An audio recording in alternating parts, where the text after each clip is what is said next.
வணக்கம் Govindaraj RGR academy சார்பில் உங்ககிட்ட பேசிட்டு இருக்கேன். இன்னைக்கு வந்து பார்த்தீங்கன்னா ரொம்ப முக்கியமான ஒரு வீடியோ. இன்னைக்கு வந்து பார்த்தீங்கன்னா ஃபைனல் இயர் எக்ஸாம்ஸ் வந்து எம்பிபிஎஸ் ஸ்டூடெண்ட்ஸ்க்காக நடந்துட்டு இருக்கு. இப்போ இதில் இந்த வருடம் பார்த்தோம் அப்படின்னா இந்த ஃபைனல் இயரில் வந்து சப்ஜெக்ட்ஸ் வந்து ஹெவி.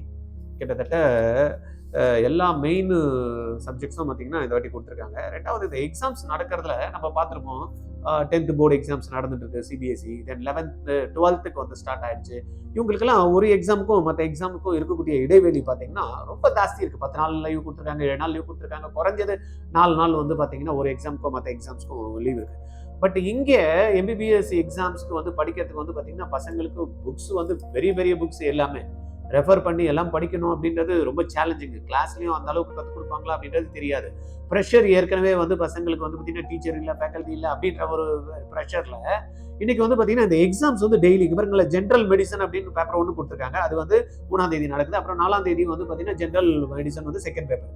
அகைன் வந்து அதுக்கப்புறமா எதுவுமே வந்து பார்த்தீங்கன்னா பிரேக் வந்து பார்த்தீங்கன்னா ஒரு நாள் இருக்கு. ஜென்ரல் சர்ஜரி வந்து பார்த்தீங்கன்னா பேப்பர் 1 வந்து பார்த்தீங்கன்னா 6ஆம் தேதி நடக்குது. தென் 7ஆம் தேதி வந்து பார்த்தீங்கன்னா ஜென்ரல் சர்ஜரி வந்து பேப்பர் 2 நடக்குது. இதுல நிறைய எக்ஸாமுக்கு வந்து பிரேக் இல்லாதனால பசங்க எல்லாம் ஒடிஞ்சு போயிருக்காங்க. ஏன்னா இப்போ பார்த்தோம்ல நம்ம 10th board exams 12th board எக்ஸாம்ஸ்னாலே ஒவ்வொரு வாரம் 10 நாள்லாம் பிரேக் இருக்கு.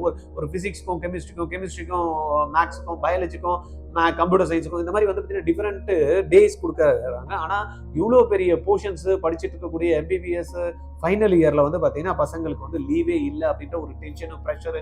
யாருக்கிட்டையும் அவங்க சொல்ல முடியல. சொன்னாலும் எதுக்கு சொல்கிறீங்க, ஏன் சொல்கிறீங்க, எல்லாருக்கும் அப்படி தானே இருக்கும் அப்படின்ற மாதிரி எல்லாம் இதில் பசங்க சூசைடு வரைக்கும் போயிடுறாங்க. இதை கேட்கறதுக்கு யாரும் இல்லை, சொல்கிறதுக்கும் எதுவுமே வந்து பார்த்தீங்கன்னா மாணவர்களுக்கும் ஒரு தோதான ஒரு மென்டர்ஷிப்பும் கிடைக்கல. இது எதனா கவர்மெண்ட் வந்து ஸ்டெப் எடுப்பாங்களா அப்படின்றதும் நம்மளுக்கு தெரியல. இது உண்மையாலேயே இது வந்து வருத்தப்பட வேண்டிய ஒரு விஷயமா இருக்குது.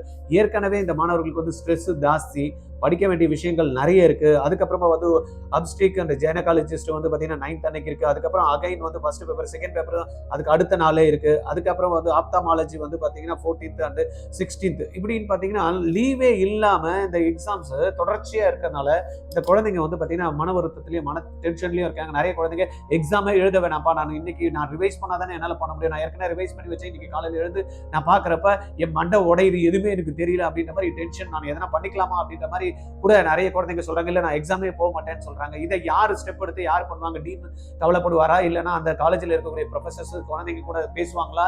இல்லைன்னா சீனியர்ஸ் வந்து பாத்தீங்கன்னா அந்த குழந்தைங்களுக்கு சப்போர்ட் பண்ணுவாங்களா அப்படின்றது தெரியல. நிறைய காலேஜில் சீனியர்ஸ் இருக்கக்கூடிய காலேஜஸ் ஓகே, பட் சீனியர்ஸே இல்லாம நம்ம 2021 வந்து பாத்தீங்கன்னா ஒரு 11 புது காலேஜஸ் வந்தது. அதுல வந்து பாத்தீங்கன்னா சீனியர்ஸ் வந்து இல்ல, எல்லாமே நியூ பேட்சஸ். ஃபர்ஸ்ட் டைம் வந்து பாத்தீங்கன்னா தேர் ரைட்டிங் தேர் ஃபைனல் எக்ஸாம்ஸ். அந்த பசங்களுக்கு கைட் பண்றதுக்கு யாருமே இல்லை. இந்த யாரன்னா கொஞ்சம் அவங்க சீனியர்ஸ் வேற இருக்கிறவங்க இல்லைன்னா அந்த இருக்கக்கூடிய ப்ரொஃபசர்ஸ் டீனு எதனா ஸ்டெப் எடுத்து பசங்களுக்கு ஒரு கவுன்சிலிங் கொடுத்தா நல்லா இருக்கும். வருத்தப்பட வேண்டிய விஷயமா ஆயிடுச்சுன்னா ரொம்ப சிரமமா இருக்கும். அதனால பாருங்க, மாணவர்களுக்கு வந்து பாத்தீங்கன்னா பதட்டப்படாதீங்க, டென்ஷன் ஆகாதீங்க. எது நடக்குதோ அது நடக்கதான் போகுது. நம்மளால எதனா மாற்ற முடியுமா? முடிஞ்சா எழுதுங்க, முடியலனாலும் பேப்பரை ஃபில் பண்ணி வச்சுட்டு வாங்க, அவ்வளவுதானே. அதை விட்டுட்டு நான் எக்ஸாமே போக மாட்டேன், எக்ஸாம் நான் எழுத மாட்டேன், எனக்கு எதுவுமே தெரியல, எனக்கு பதட்டமா இருக்கு, எனக்கு டென்ஷனா இருக்கு, நான் இதெல்லாம் பண்ணிட்டு தான் இருக்கேன், அதெல்லாம் வந்து சொல்லக்கூடாது. ஒரு மருத்துவர் வந்து பாத்தீங்கன்னா எப்பவுமே நிதானத்தோட இருக்கணும். நம்மளுடைய தொழில் வந்து பாத்தீங்கன்னா அதுதான் ரொம்ப முக்கியம், ரைட்டா? அதனால இந்த தொழில் இந்த துறைக்கு வந்துட்டோம், இதை தான் படிக்கணும்னு வந்துட்டோம் அப்படின்றப்ப நிறைய போர்ஷன்ஸ் இன்னும் போக போக இன்னும் தான் இருக்கும். பிஜியில் இன்னும் ஜாஸ்தி படிக்கணும், இன்னும் சூப்பர் ஸ்பெஷாலிட்டி போறப்ப இன்னும் நிறைய விஷயங்கள் நம்ம தெரிஞ்சுக்கணும். அப்ப அப்படி இருக்கிறப்ப இதுல பதட்டப்படாம இருக்கணும் அப்படின்றதான் ஃபர்ஸ்ட் பாயிண்ட், ரைட்டா? ரெண்டாவது, கொஞ்சம் உங்களுக்கு ஏதாவது சொல்லணும்னா ப்ரீவியஸ் இயர் கொஸ்டின்ஸை கொஞ்சம் எடுத்து பாருங்க. பதட்டப்படாதீங்க. ப்ரீவியஸ் இயர் கொஸ்டின்ஸை கொஞ்சம் கடன்னு எடுத்து பாருங்க.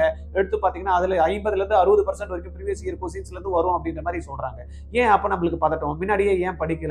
படிச்சு ஒரு ஷெட்யூல் போட்டு கரெக்டா ஒர்க் அவுட் பண்ணணும்ல. லாஸ்ட் டைம்ல வந்து அந்த யூனிவர்சிட்டியில ஒரு பையன் வந்து பாத்தீங்கன்னா காலேஜ்ல சூசைட் பண்ணிக்கிட்டான் அப்படின்ற மாதிரி எல்லாம் கேள்விப்படுறோம். இது உண்மை தன்மையா அதனால தான் பண்ணிக்கிட்டாங்களா அப்படின்றது நம்மளுக்கு தெரியல. அதனால தான் அத்தன்டிக்கா நம்ம அதை பத்தி பேசல. பட் இந்த மாதிரியான நினைப்பு எந்த குழந்தைகளுக்கும் வரக்கூடாது. ஏன்னா பேரண்ட்டை பத்தி திங்க் பண்ணி பாருங்க. பேரண்ட் எவ்வளவு கஷ்டப்பட்டு உங்களுக்காக கடுமையா உழைச்சு உங்களுக்கு ஒரு மெடிக்கல் காலேஜ்ல அதுவும் கவர்மெண்ட்ல சீட்டு வாங்கியிருக்கீங்க அப்படின்றதே பெரிய விஷயம். ஒவ்வொருத்தரும் கவர்மெண்ட்ல சீட்டு கிடைக்கல அப்படின்ற மாதிரி வருத்தப்படுறப்ப நம்ம கவர்மெண்ட்ல சீட்டு வாங்கிட்டு இந்த மாதிரி டென்ஷனோட இருந்தா எப்படி, ரைட்டா?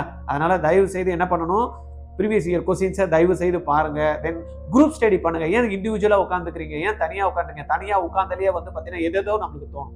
அதனால நீங்க தான் உங்க கிளாஸ்ல எப்படி இருந்தாலும் ஒவ்வொரு காலேஜஸும் பார்த்தீங்கன்னா 250, 150, 100 ஸ்டூடெண்ட்ஸ் கம்மி இல்லாம இருக்கீங்க. அப்படி இருக்கிறப்ப ஒரு 4-5 பேர் குரூப்பா சேர்ந்து வந்து பண்ணுங்க. ஒவ்வொருத்தருக்கும் தெரிய கான்செப்டை ஷேர் பண்ணிக்கிட்டீங்க அப்படின்னாலே அவங்களுக்குள்ள ஒருத்தருக்குள்ள ஹெல்ப் பண்ணக்கூடிய ஒரு மனத்தன்மை வரும். அதனால அதை வந்து கண்டிப்பா பண்ணுங்க. ப்ரீவியஸ் இயர் கொஸ்டின்ஸ் பண்ணுங்க. அப்புறமா நான் சொன்ன மாதிரி குரூப்ஸ்ல வந்து நீங்க டிஸ்கஸ் பண்ணி படிங்க. இண்டிவிஜுவலா யாரையும் எந்த குழந்தைங்களையும் உங்களை விட்டுறாதீங்க. உங்க கூட இருக்கக்கூடிய ஃப்ரெண்ட்ஸை விட்டுறாதீங்க. தனியா விட்டீங்கன்னா அவங்க மன வருத்தம் ஏற்படும். 3வது வந்து பாத்தீங்கன்னா முக்கியமானது, எக்ஸாம் நான் எழுத மாட்டேன், எக்ஸாம் போக மாட்டேன், நான் என்னால முடியல, எனக்கு எதுவுமே ஞாபகம் இல்லை அப்படின்றத சொல்லக்கூடாது. நம்ம எவ்வளவோ பண்ணிட்டோம். நீட் எக்ஸாம்ஸை கிராக் பண்ணி வந்து இங்க உட்காந்துருக்கோம். எவ்வளவோ பண்ணிட்டோம். நான் 4th இயர் ஃபைனல் இயரும் வந்துட்டோம். அப்ப இதை விடலாமா? விடக்கூடாது. அப்ப என்ன பண்ணணும்? எக்ஸாம்ஸை போய் எழுதிட்டு வரணும். அங்க போனாதான் உங்களுக்கு தெரியும் பேப்பர் எப்படி இருக்கணும். போவாமே எனக்கு பேப்பர் கஷ்டமா இருக்கும், எனக்கு ஒண்ணுமே தெரியல, நான் படிச்சது எதுவுமே ஞாபகம் இல்லை, இப்படின்ற விஷயங்கள் எல்லாம் தூக்கி போட்டுட்டு பாசிட்டிவா நான் ஜெயிப்பேன், பண்ணுவேன், சாதிப்பேன், என்னால முடியும், நான் அடுத்த லெவல் போவேன் இப்படின்ற ஒரு மன சிந்தனையே நீங்க ஏற்படுத்திக்கணும். கடவுள் என் கூடயே இருப்பாரு, என்னால பண்ண முடியும். கடவுள் என் கூடயே இருப்பாரு, என்னால பண்ண முடியும். எங்க அப்பா அம்மா எனக்கு வந்து பிளஸ் பண்ணுவாங்க. என்னுடைய ஆசிரியர்கள் வந்து எனக்கு துணையா இருப்பாங்க. கடவுள் அல்டிமேட்டா வந்து பாத்தீங்கன்னா எனக்கு நல்ல சக்சஸ்ஃபுல் விஷயத்தை பண்ணி கொடுப்பாரு அப்படின்றத என்ன பண்ணணும்? திங்க் பண்ணிட்டே இருக்கணும். ஸ்ட்ரெஸ் இருக்கதான் செய்யும், யார் இல்லைன்னு சொன்னா. அதெல்லாம் தெரிஞ்சுதான் நம்ம இந்த ஃபீல்டுக்கு வந்திருக்கோம். ரைட்டா? ஐயோ என்ன பண்றதுனே தெரியல, ஸ்ட்ரெஸ்ஸா இருக்கு, எனக்கு ஒரே தலைவலி வருது, ஃபீவர் வருது, இப்படி எல்லாம் வந்து இருக்கக்கூடாது. ரைட்டா? அதெல்லாம் இருந்தா கூட நம்மளுடைய எக்ஸாமுக்கு போய் எழுதிட்டு வந்துட்டு அப்புறம் ஒரு ஃப்ரீயா ரிலாக்ஸ் பண்ணிக்கணும். படிக்கிறப்ப நைட்ல தூங்காம படிக்கிறது, எக்ஸாமுக்கு முன்ன நாள்லாம் உட்காந்து நைட்லாம் படிக்கிறது, அப்புறமா எக்ஸாம்ல எப்படி எழுத முடியும்? ரைட்டா? அதெல்லாம் அவாய்ட் பண்ணிக்கணும். அதெல்லாம் முன்னாடியே பிளான் பண்ணிருக்கணும். பரவாயில்ல, பிளான் பண்ணலன்னா கூட பரவாயில்ல. இந்த டைம்ல தேவையில்லாம 12 மணிக்கு மேல தூங்காம இருக்க தேவையில்ல. காலையில எல்லாம் நைட்லாம் விடிய விடிய விடிய படிச்சுட்டு அப்புறம் எக்ஸாம் சென்டர்ல போய் எழுத முடியாம அங்க போய் தூங்கிடக்கூடாது. இதெல்லாத்தையும் நீங்க இந்த 5 பாயிண்ட்டையும் நீங்க கொஞ்சம் மைண்ட்ல வச்சுக்கிடுங்க. தயவு செய்து உங்க பேரண்டா என்ன நினைச்சீங்க, மாணவர்கள் யாரெல்லாம் வந்து ஃபைனல் இயர் எக்ஸாம்ஸோ எழுதுறாங்களோ உங்க பேரண்ட் சொல்றாருன்னு நினைச்சீங்க, இதெல்லாத்தையும் கொஞ்சம் கடைபிடிங்க. உங்களுக்கு சீனியர்ஸ் வேணும் அப்படின்னு ஹெல்ப் வேணும் அப்படின்னு கேட்டீங்கன்னா நிறைய ஸ்டூடெண்ட் ஆர்ஜிஆர்ல படிச்சிருக்காங்க. அவங்களுடைய நம்பர்ஸ் உங்களுக்கு வேணா ஷேர் பண்றோம். நீங்க அவங்க கிட்ட பேசுங்க. அவங்க உங்களுக்கு தைரியம் கொடுப்பாங்க. அவங்க எப்படி அவங்க பாஸ் பண்ணி வந்தாங்க அப்படின்ற விஷயங்களை சொல்லுவாங்க. உங்க ப்ரொஃபசர்ஸ் கிட்ட பேசுங்க. உங்க ப்ரொஃபசர்ஸ் கிட்ட பேசுங்க. எங்களுக்கு இது மாதிரி இருக்கு, என்ன பண்ணணும்னு கேளுங்க. சொல்லுவாங்க, கைட் பண்ணுவாங்க. நீங்க யாருக்கிட்ட எதுவுமே பேசாம கம்முன்னு உம்முன்னு இருந்துட்டு எப்படி வந்து பாத்தீங்கன்னா நம்ம போய் எக்ஸாம்ஸ் எழுதுறதுனே தெரியாம மூலையில உட்கார்ந்துட்டு முணங்கிட்டு இருக்கக்கூடாது. சரியா? கலந்துக்குங்க. உங்க ஃப்ரெண்ட்ஸ் கூட கலந்துக்குங்க. ஒவ்வொருத்தர்கிட்ட ஷேர் பண்ணிக்கோங்க. ஃப்ரெண்ட்ஸ் கூட வந்து பாத்தீங்கன்னா யாரையும் விடக்கூடாது. ரைட்டா? பண்ணுவீங்களா? கண்டிப்பா பயப்படாதீங்க. சந்தோஷமா போய் எக்ஸாம்ஸ் எழுதிட்டு வந்துட்டு கீழே கமெண்ட்ல கொடுங்க, ஆமா நல்லா எழுதுனேன், நீங்க சொன்னதெல்லாம் ஃபாலோ பண்ணுங்க அப்படின்ட்டு. பண்ணலாமா? பண்ணுவீங்களா? இந்த வீடியோவை வந்து தயவு செய்து மெடிக்கல் ஸ்டூடெண்ட்டுக்கு எல்லாருக்குமே ஃபார்வர்ட் பண்ணி விட்டுருங்க. யாரெல்லாம் 4th இயர் எழுதுறாங்களோ அவங்க பேரண்ட்ஸ் அந்த குழந்தைங்களுக்கு கால் பண்ணி விஷ் பண்ணுங்க. கூடயே இருங்க, நாங்க இருக்கோம், நீங்க கவலைப்படாதீங்க, நீங்க எழுதுங்க அப்படின்ற மோட்டிவேஷன் கொடுங்க. ஏன் இது கூட பண்ண தெரியாதா, இவ்வளவு நாள் பண்ணி என்னதான் பண்ண அப்படின்ற மாதிரி எந்த விதமான டிஸப்பாயிண்டும் பண்ணாதீங்க. தயவு செய்து பெற்றோர்களுக்கு கேட்டுக்கிறேன், போனா வராது, குழந்தைங்க தான் முக்கியம். அதனால குழந்தைங்களுக்கு என்கரேஜ் பண்றதுக்கு கத்துக்குங்க. பரவாயில்ல, இந்த எக்ஸாம் இல்லைன்னா கூட பரவாயில்ல, அடுத்த எக்ஸாம் எழுதிக்கலாம் அப்படின்ற ஒரு மன தைரியத்தை வந்து குழந்தைங்களுக்கு கொடுங்க. முடியும், உன்னால நீ போய் எழுதிட்டு வா அப்படின்னு சொல்லுங்க. எக்ஸாமா எழுதாமலாம் விட்டுறாத அப்படின்றத வச்சுட்டு உன்னால முடியுமா, உன்னால முடிஞ்சதை பண்ணிட்டு வாமா அப்படின்றத ஒரு உத்வேகத்தையும் ஒரு உற்சாகத்தையும் கொடுத்து குழந்தைங்களை அனுப்பணும். என்னடா இப்ப போய் பேசுறீங்க அப்படின்னா நிறைய கேள்விப்பட்டேன். நிறைய காலேஜஸ்ல குழந்தைங்க வந்து பாத்தீங்கன்னா பயங்கர ஸ்ட்ரெஸ் ஃபீல் பண்றாங்க. ஒரு பையன் கூட வந்து பாத்தீங்கன்னா ஒரு காலேஜ்ல சூசைட் அட்டம் பண்ணியிருக்கான். இதெல்லாம் வந்து நம்மளுக்கு தெரிய வருது. அதனால தயவு செய்து ப்ரொஃபசர்ஸ், டீன் ஆர் அந்த பிரின்சிபல்ஸ் கொஞ்சம் ஸ்டெப் எடுத்து குழந்தைங்களுக்கு கொஞ்சம் கவுன்சிலிங் கொடுத்தீங்கன்னா இந்த டைம்ல நல்லா இருக்கும். ஏன்னா பேப்பர் இந்த வருஷம் நிறைய வந்து இருக்கு. இல்லை ஃபைனல் இயர்ல வந்து நிறைய பேப்பர்ஸ் வந்து குழந்தைங்க எடுத்தாங்க. அதை பிளான் பண்ணி இருக்கணும். பிளான் பண்ணலைன்னா கூட சரி பரவாயில்ல, இந்த டைம்ல கொஞ்சம் அவங்க கூட இருந்து தயவு செய்து அவங்களுக்கு ஹெல்ப் பண்ணுங்க அப்படின்ற மாதிரி கேட்டுக்கிறோம். ஆர்ஜிஆர் அகாடமி யூடியூப் சேனல் மூலமா பண்ணுவீங்கன்னு நம்பிக்கை இருக்கு. குழந்தைங்களும் ஸ்ட்ரெஸ் இல்லாம தைரியமா போய் எழுதுவீங்க அப்படின்னு நினைக்கிறேன். தேங்க்யூ.